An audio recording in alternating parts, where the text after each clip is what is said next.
not gonna lie, I'm pretty freaking excited about today's video. This is the first video of a new series I'm starting on my channel called Hungry, Healthy, Happy. And I've just been inspired by my life because I've noticed when I'm hungry and I eat healthy, it just leads to a happier, more wholesome life. Every season, I'm going to be sharing some of my favorite recipes that are inspired by that season. And you never know, I may post more than one because sometimes I just have a ton of recipes and I just want to share them. I have 3 recipes to show you guys today. The first one is great for mornings, the second one can be used for lunch or dinner, and then we get to the good stuff, the sweet treat. Because let's be real, people, I gotta have my sweet fix at the end of the day, and I love me some chocolate. So I got all you sweet tooth people out there covered. Don't you worry, I got you. Let's do this thing. First up, we're gonna be making my Green Dream Power Smoothie. And this is perfect for mornings when you're in a rush or if you just need a pick-me-up throughout the day. To make this smoothie, you're gonna need some protein powder. And my current favorite is from Vega. It is the Tropical Tango Protein Smoothie Powder. This stuff tastes so good. It doesn't have any added sugar in it, and it's all plant-based. So when you read that label on the back, you're not gonna find any weird chemicals in this stuff whatsoever. And to make this smoothie nice and green, we're going to be using some organic baby spinach, some chia seeds, which are a great way to add fiber and omega-3s into your diet. Then you're going to need some 100% pure coconut water.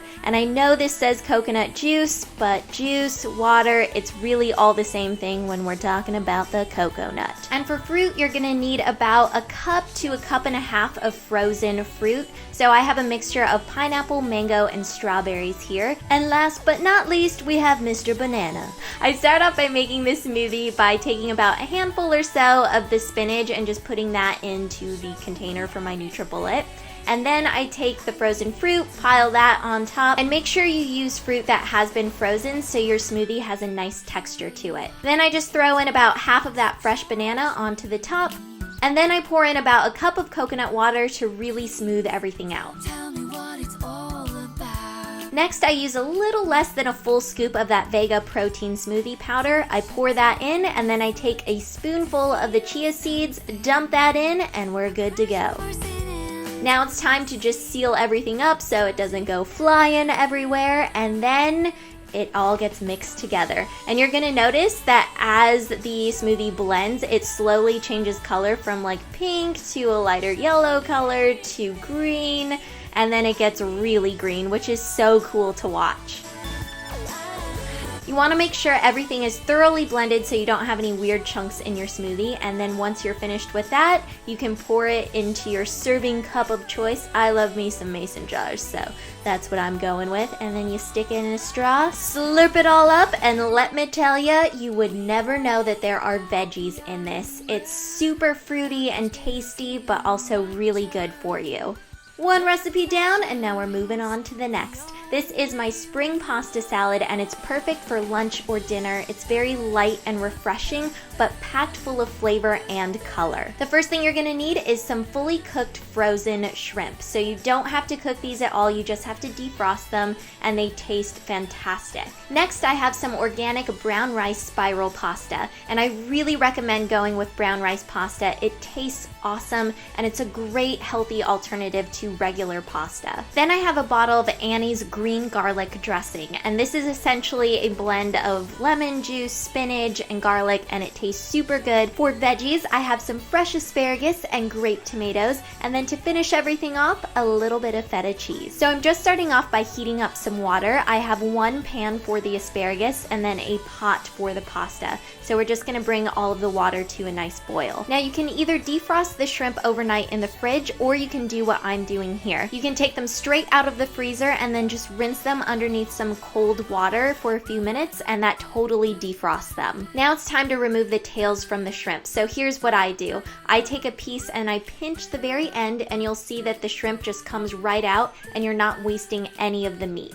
So I just continue to do this to all of the little shrimpy guys in the bowl, and this is just my preference. You don't have to remove the tails, I just prefer to do this. Now that the water has come to a boil, I'm just going to pour in the pasta. I'm not using the entire bag, just filling up the pot.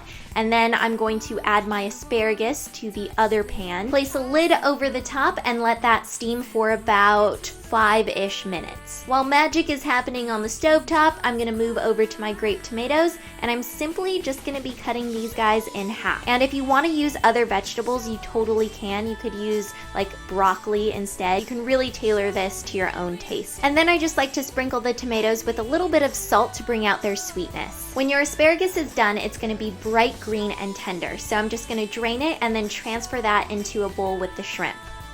On top of that, I'm dumping in those tomatoes and the drained pasta.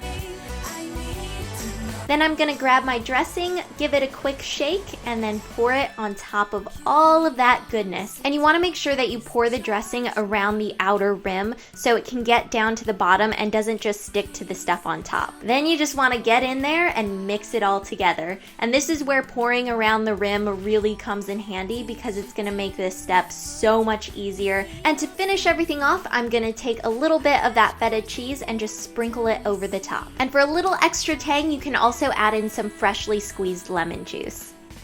And here is our pasta masterpiece. I recommend keeping this in the fridge for a little bit before serving it so it's nice and chilled. And this is great for dinner or lunch, like I said, and it also keeps really well as leftovers. It is time for dessert, and we're gonna be making my chocolate peanut butter avocado pudding. This is a great, healthier way to really satisfy your sweet tooth. Obviously, we're gonna need some avocados, so I have 2 of them here, and I know it sounds weird, avocados and pudding, but just trust me guys, trust. Oh, and look who we have here. The chia seeds are back to play again. I also have some coconut oil, some cocoa powder, and you wanna make sure you have 100% pure cocoa powder and not any kind of mixture with weird chemicals, preservatives, or sugar. Then I have some raw organic honey, and again, you wanna check that ingredients list and make sure that this is pure honey and there hasn't been anything added to it. And last, some vanilla extract. I'm going to take 1/3 of a cup of the cocoa powder and put it into my NutriBullet container. And then I'm going to add 1/3 of a cup of honey over the top. Next, we're gonna add 1 teaspoon of vanilla extract, a 1/2 teaspoon of chia seeds, and 3 tablespoons of coconut oil. Now it's time to get into the avocados. So I just slice mine in half and I go all the way around, so then you can twist apart the 2 pieces. You stick your knife in, pull out the pit, and then I'm just gonna do the same thing with the other avocado. To get the meat of the avocado, I just take a spoon and scoop it all out, and you wanna make sure that you're using ripe avocados for this. So when you go to the store, make sure that they're soft to the touch, not too hard, but not super squishy either. They're gonna taste the best and be the easiest to use. Secure everything in your mixer and then just start blending away. And you may need to stop the blender to mix things with a spoon. That's totally okay because this is a pretty thick mixture. And then just spoon it into a little container. And what I'm going to do is, I actually decided to do this last minute. I added a little bit of honey peanut butter. So I just heated it up in the microwave and then poured it over the top, and then I used a knife to mix it all in so you have like little peanut butter swirls. Once everything is mixed together, just stick this in the fridge for about 30 minutes so everything can set and chill nicely, and then your chocolate pudding will be ready to eat. It's super yummy, and I like adding a little bit of fruit on the top just because I think it tastes even better.